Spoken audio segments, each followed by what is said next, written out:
Bonjour à vous tous et bienvenue à cette capsule numéro 140. Comme vous pouvez voir, je ne bouge pas beaucoup aujourd'hui parce qu'il y a énormément de vent ici.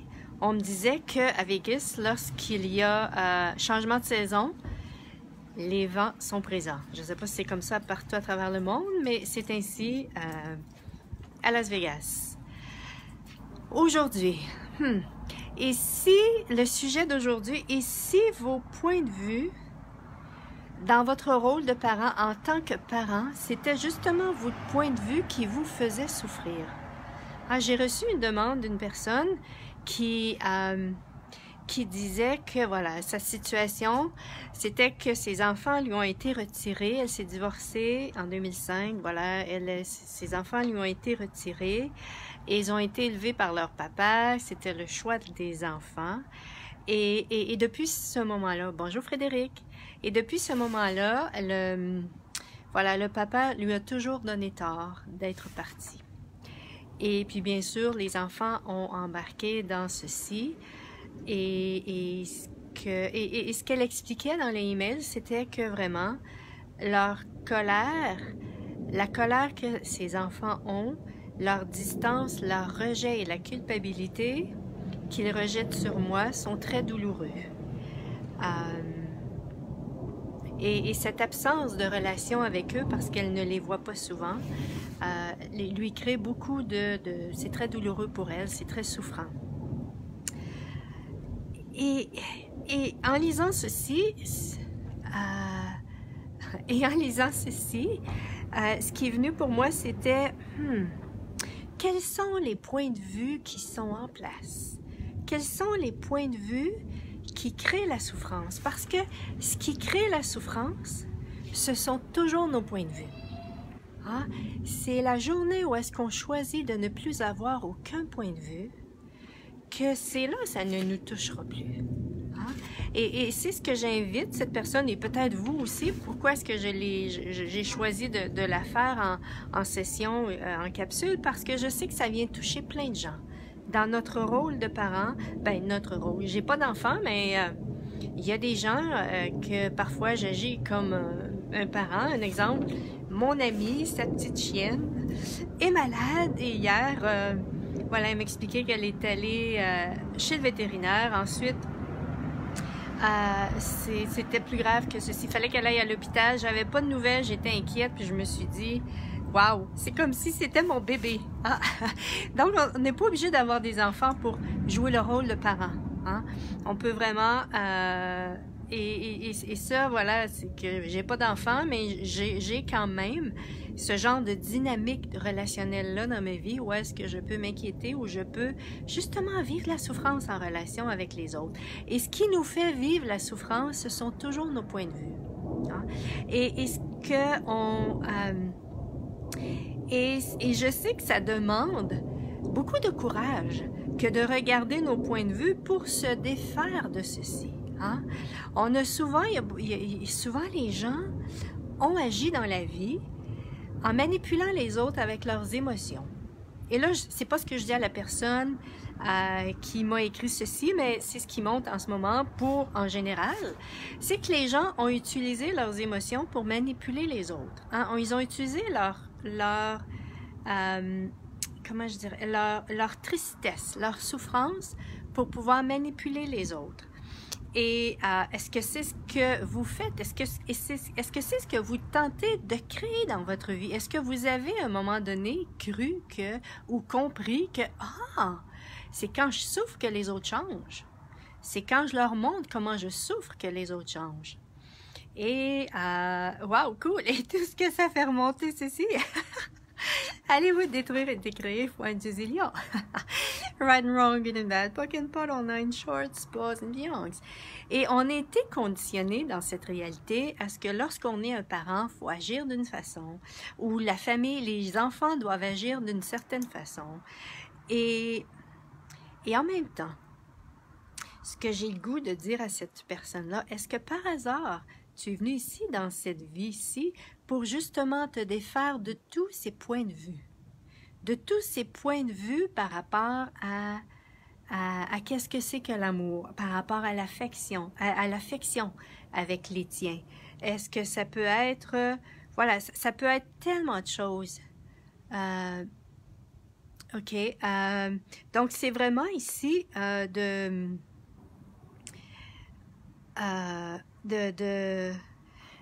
vérifier ou de regarder quels sont vos points de vue.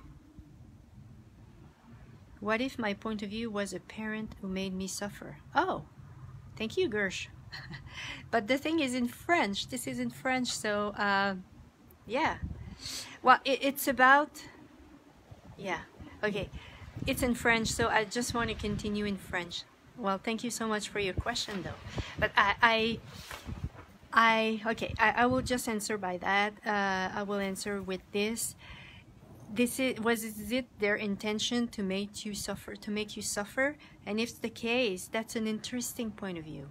That's their point of view, and can you just return all that to sender with consciousness attached? It's not you. This is their intention. This is their way. It's not about you. It's about them. So that's one thing for now, but I will continue in English for now. Thank you for your question. Voilà, et elle continue, voilà, où est-ce que dans sa lettre, ce qu'elle dit dans son email, c'est qu'avec son fils, il entretient toujours juste une relation d'intérêt, et avec sa fille, voilà, c'est plutôt une relation de culpabilité, de colère, de distance, de rejet. Je suis attristée de cette relation qui n'a pas évolué depuis 2005 avec son fils. J'en ai réellement gros sur le cœur, j'ai le cœur gros. J'aimerais tant pouvoir faire bouger cette relation et m'en détacher pour moins en souffrir. Voilà, t'en détacher. Tu es attaché. Tu es attaché, et quand on est attaché, c'est de voir quels sont les points de vue qui sont en place. Parce que quand on est attaché, ce que l'autre va dire, ce que l'autre va faire, ou ce que l'autre ne dira pas, ou ce que l'autre ne fera pas, va avoir un impact direct sur nous. Donc, êtes-vous prêt à détruire et décréer vos points de vue par rapport à l'attachement? Qu'est-ce qui vous maintient dans l'attachement? Qu'est-ce que vous avez rendu significatif dans la relation? Qu'est-ce que vous avez rendu important? Et plus vous allez prendre conscience de ceci, plus vous allez choisir de tout détruire et décréer la charge énergétique de tout ceci, plus vous allez pouvoir vous vivre sans aucun point de vue, c'est-à-dire ne plus être affecté par la relation, qu'elle change ou non, vous ne serez plus affecté. Il y a beaucoup de gens qui croient que pour qu'ils se sentent mieux, la relation doit changer. Ici, is there a translation into English, please? No, there's not. Well, thank you for asking, Gersh. Maybe I could do a capsule on this one day. Thank you. Voilà, et c'est vraiment ici... Voilà, il y a beaucoup de gens qui croient que, OK, je vais faire les changements, puis ensuite la relation va changer, ils vont revenir à moi. Et si ça vous faisait souffrir, hein? Et si ceci, Gersh nous dit, yes, I chose this. Et si c'était justement de choisir, et ça c'est vraiment la puissance que nous sommes, hein? De choisir d'être dans cet espace, que ça change ou non, je choisis de détruire et décréer ces points de vue-là. Parce que tant aussi longtemps que vous désirez un certain résultat, vous maintenez en place des points de vue. Que défendez-vous ici comme point de vue? Que défendez-vous de vous-même? Êtes-vous prêt à être un mauvais parent ou une mauvaise maman ou un mauvais papa? Parce que, imaginez quand je dis ceci, tous les points de vue qui sont requis pour être un bon papa et une bonne maman. Quand je dis point de vue, c'est vraiment tous les jugements et toutes les conclusions qui sont requis pour justement faire en sorte que vous ayez raison. Et pour justement justifier vos points de vue. Êtes-vous prêt à faire en sorte de détruire et décréer vos points de vue pour ne plus avoir aucun point de vue à justifier dans vos relations à vos enfants ou avec vos parents? Ça peut être la même chose aussi, avec vos parents. Et c'est vraiment Et ça, j'ai fait ce processus-là avec mon père et je fais ce processus-là avec Miles. Et voilà, parce qu'avec mon père, souvent, j'ai agi comme l'adulte et comme s'il était l'enfant. Et quelle libération ça a créé dans mon univers, et pour moi, et en même temps pour lui. Parce que lorsque vous choisissez de détruire et décréer ces points de vue-là, ces attaches énergétiques, ces attachements énergétiques avec l'autre, ça donne la liberté à l'autre. J'ai déjà eu, à un moment donné, avec une cliente, dans une session privée, cette cliente très courageuse, elle avait compris que pour elle, elle était prête. Voilà, ça faisait des années qu'elle tentait avec sa fille de changer la relation, de faire en sorte que ça aille mieux avec elle. Et plus elle essayait ceci, plus sa fille s'éloignait. Même qu'elle avait changé de pays pour ne plus être en relation avec sa mère, pour s'éloigner de sa mère. Bon, et cette personne-là avait essayé tant bien que mal, parce qu'elle est une bonne mère, parce qu'elle est une bonne personne, voilà, de faire en sorte que qu'elle puisse, voilà, essayer de prouver. Souvent, on veut prouver qu'on est un bon parent, hein, ou on veut forcer notre enfant. Ça peut être ça aussi. Et ici, c'était justement, et avec les enfants aujourd'hui, hein, plus jeunes, ce genre de réalité-là ne fonctionne pas tellement bien parce qu'ils sont souvent très conscients que, hey, ils ont le choix. Peu importe ce que les parents choisissent, les enfants ont toujours le choix. Et elle avait choisi à ce moment-là d'avoir une session avec moi où on avait regardé tous les points de vue qu'elle maintenait en place dans sa relation avec sa fille, qui justement créait la souffrance, qui pour elle, dans cette réalité, serait ce qui est requis pour être un bon parent, mais qu'en même temps, en détruisant et en décréant tous ces points de vue-là, et d'un, elle se libérait, et en même temps, elle a libéré sa fille. Parce que 2 semaines après, sa fille l'a appelée. Et ça faisait je ne sais pas combien de fois que combien de temps qu'elle n'avait pas eu de conversation avec sa fille, parce que sa fille refusait de lui parler. Donc, si vous désirez vous créer un mieux-être pour vous-même, c'est vraiment de choisir de détruire et décréer vos points de vue par rapport à votre relation, à vos parents, à vos enfants, à un conjoint. Ça peut être un conjoint, un partenaire, des collègues de travail. Plus vous allez choisir de détruire et décréer vos points de vue, plus vous allez être libre et plus vous allez pouvoir être dans un espace pour voilà, pour pouvoir vous vivre différemment, pour pouvoir vous vivre avec une plus grande aisance. Sinon, si vous maintenez en place vos points de vue, vous allez toujours être en attente que quelque chose d'autre se passe. Vous allez toujours être en attente que quelque chose à l'extérieur de vous se passe pour que vous vous sentiez mieux. Et à ce moment-là, vous dépendez des autres. Vous dépendez et voilà. Et il y en a qui vont faire ceci jusqu'à le reste de leur jour. Qu'est-ce que vous choisissez pour vous? Qu'est-ce que vous désirez pour vous? Êtes-vous prêt à détruire et décréer tous ces points de vue qui font en sorte qui vous maintiennent dans la souffrance, qui vous maintiennent, que ce soit des attentes, que ce soit des projections, que ce soit des espoirs? Je vous le garantis, si vous détruisez, vous choisissez de détruire et décréer. C'est pas juste de dire, oui, je détruis, je décrée, right and wrong, good, bad, pot, pot, point, nine, short, boys and beyond, c'est pas ça. C'est vraiment de choisir, faire le choix avec soi-même. Ça, là, je choisis que ceci ne m'affecte plus et je détruis et je décrée. Et c'est vraiment d'être dans cet espace. Wow, qui est-ce que je serais si je détruisais et je décrirais? Bonsoir, Harmonie. Je me souviens plus de ton nom. Je me souviens de ta figure, mais je me souviens plus de ton nom. Et plus vous allez choisir, voilà, de détruire, de créer cette charge énergétique qui est là, parce que tout ce que c'est, qu'est-ce que c'est? C'est des points de vue. Et des points de vue à qui on a donné beaucoup d'importance, et des points de vue à qui on a donné beaucoup de signification, mais ça reste au bout de tout que ce ne sont que des points de vue. Et c'est toute l'importance et la signification qu'on donne à ceci, voilà, qui nous fait souffrir. Et là, je vais juste essayer de remonter parce que quelqu'un avait mis un message que j'ai pas eu le temps de voir. OK. Kieran, ceci est valable pour tout type de relation. Oui, où on valide l'attachement. C'est une vérité. Merci, Edith. Oui, cool. Oui. Et c'est vraiment ceci. C'est... j'ai fait justement à un moment donné une capsule, je me souviens plus de quel numéro, où est-ce que je parle d'attachement et je fais avec Miles une démonstration lorsqu'on est attaché, qu'est-ce que ça crée dans notre vie, et lorsqu'on choisit de se défaire de cet attachement-là, qu'est-ce que ça crée. Donc, vous pouvez toujours aller voir sur ma chaîne YouTube. Il y a, je me souviens plus du titre, je pourrais toujours la mettre en bas. Comment se libérer de l'attente qu'on crée.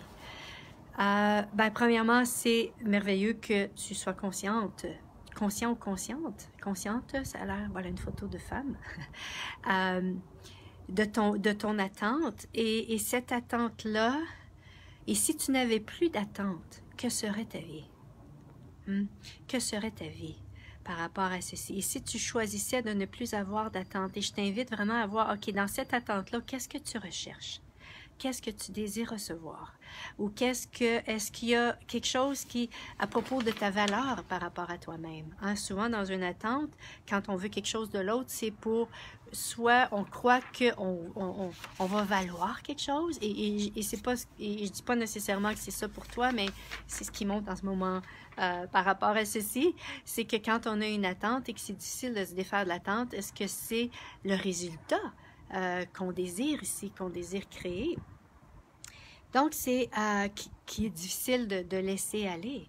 Et plus on choisit, voilà, de laisser aller tout, ici, plus comme je disais, on se libère et on libère l'autre aussi également. Il y avait autre chose là, qui vient de monter. Qu'est-ce qu'il faudrait pour que je me rappelle de ceci? Parce que... bonjour Anne-Lise.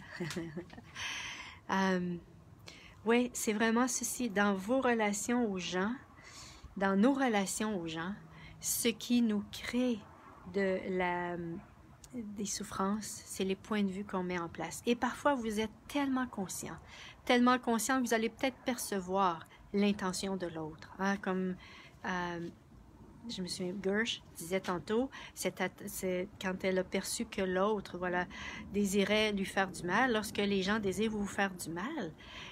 Et si tout ceci n'était qu'un point de vue intéressant? Oui, une femme, Karine, oui. Je travaille beaucoup avec les outils pour me libérer des attentes et des attentes et des points de vue qui me bloquent et me maintiennent dans l'attachement. Merci pour tes précieux conseils, gratitude. Cool! Et comment ça devient encore mieux que ça? Ouais. Oui, donc vous êtes peut-être très conscient des énergies qui sont en place et je vous invite vraiment à poser la question si ça vous fait mal en dedans. Est-ce que, de un, ça vous appartient ou si ça appartient à quelqu'un d'autre, ceci? Et si c'était vraiment, est-ce qu'un être infini choisirait d'avoir mal?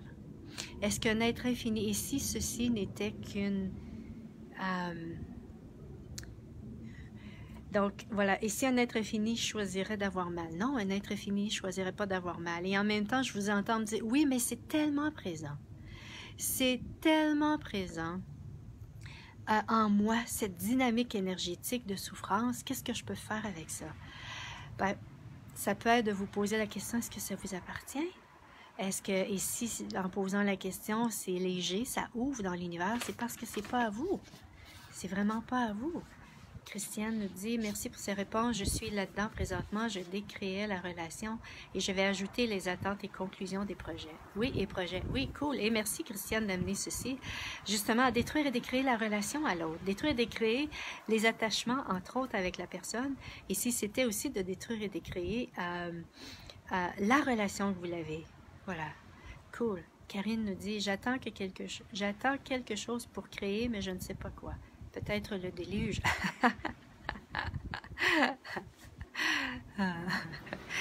Hey, comment ça devient encore mieux que ça? Donc, est-ce que tu peux... Voilà, et ici, c'était ici, Karine. Voilà, c'était une question, je t'invite à la poser. Anne-Lise nous dit, c'est le mental qui reçoit? Non, c'est l'être. C'est l'être qui reçoit, qui perçoit les énergies. Nous recevons et nous percevons les énergies. Tant aussi longtemps qu'on ne prend pas conscience des énergies que l'on perçoit et qu'on ne pose pas de questions, on croit que c'est nous qui vivons ceci. La souffrance que vous vivez, est-ce que c'est à vous ou elle est à quelqu'un d'autre? Et si elle est à quelqu'un d'autre et que vous la retournez à l'expéditeur avec la conscience attachée et qu'elle reste toujours en place, je vous invite à poser des questions. Et pas notre conscience. Oui, c'est ça, notre conscience, l'être que nous sommes. Voilà. Donc, c'est vraiment ici... j'étais en train de dire quelque chose. Oui, donc on est... voilà, si vous retournez à l'expéditeur avec la conscience attachée, merci Claudette, bonjour, et que ça part pas, je vous invite vraiment, moi ce que j'ai fait à un moment donné, je suis allée plus loin. J'avais beau retourner à l'expéditeur avec la conscience attachée, ça restait en place. C'était, OK, qu'est-ce que j'ai ici choisi de faire pour que ça reste en place? Hein? Est-ce que j'ai voulu sauver la personne? Est-ce que j'ai voulu guérir la personne? Est-ce que j'ai voulu aider la personne? Et si c'est ça, voilà, détruire, décrire tout ceci. Wow, tout ceci, faut un deuxième. Right, wrong, bad, pas de pas, qu'on a une short, pause and beyond. La conscience sait et trouve le point de vue intéressant. La conscience, OK, c'est qu'on devient conscient de l'énergie qui est en place, de la dynamique qui est en place, hein, de la dynamique énergétique qui est en place, parce que, voilà, notre premier langage est l'énergie. Et si vous voulez en savoir plus, demain, je fais une session une session d'info gratuite, et si votre vie était avant tout énergie, et ça, amenez, si ça vous intéresse, c'est gratuit, allez sur mon site web, événements à venir, cliquez, je crois que c'est la première chose qui apparaît, c'est gratuit, et si vous ne pouvez pas l'écouter, vous pouvez l'écouter en replay par la suite, si vous ne pouvez pas être présent. On va parler de ceci, amener vos questions par rapport à tout ceci. C'est ça le syndrome du sauveur. Oui, c'est ça, c'est vraiment, c'est vraiment de vous détruire, de détruire et de créer ce point de vue que vous avez par rapport à être sauveur. Oui, bien malgré moi, et j'en ai conscience pleinement. Et le retour à l'envoyeur ne suffit pas. Oui, donc c'est vraiment ici d'aller d'aller voir, OK, quel point de vue j'ai ici qui maintient en place le fait que je ne le laisse pas partir. Hein? Parce que même si on veut laisser partir, parfois, il y a une dynamique énergétique qui maintient ceci en place. Et on pourrait en parler encore et encore et encore de ceci. Ça fait je ne sais pas combien de temps qu'on est sur cette capsule, mais je vais revenir avec des sujets par rapport à ceci parce que je vois que ça touche vraiment les gens. Ça nous touche tous, hein? On est tous en relation avec les gens. Et si ça vous intéresse demain, cette session d'information gratuite sur et si l'énergie était avant tout, et si notre vie était avant tout énergie, hein? Et si nos souffrances étaient avant tout de l'énergie, et si étaient avant tout des points de vue, et les points de vue étaient de l'énergie, voilà. Donc c'est ce que je vous invite demain, aller sur mon site edithpaul.com pour avoir sur événements à venir. Si vous allez sur la page couverture, je crois, il y a un petit bouton événements à venir, et c'est la première chose qui apparaît sur les événements à venir qui va vous diriger vers le bouton pour vous inscrire. Et vous allez recevoir le lien pour vous inscrire à cette session-là. Merci tout le monde, merci d'avoir été là et bonne fin de journée et à la prochaine. Bye bye!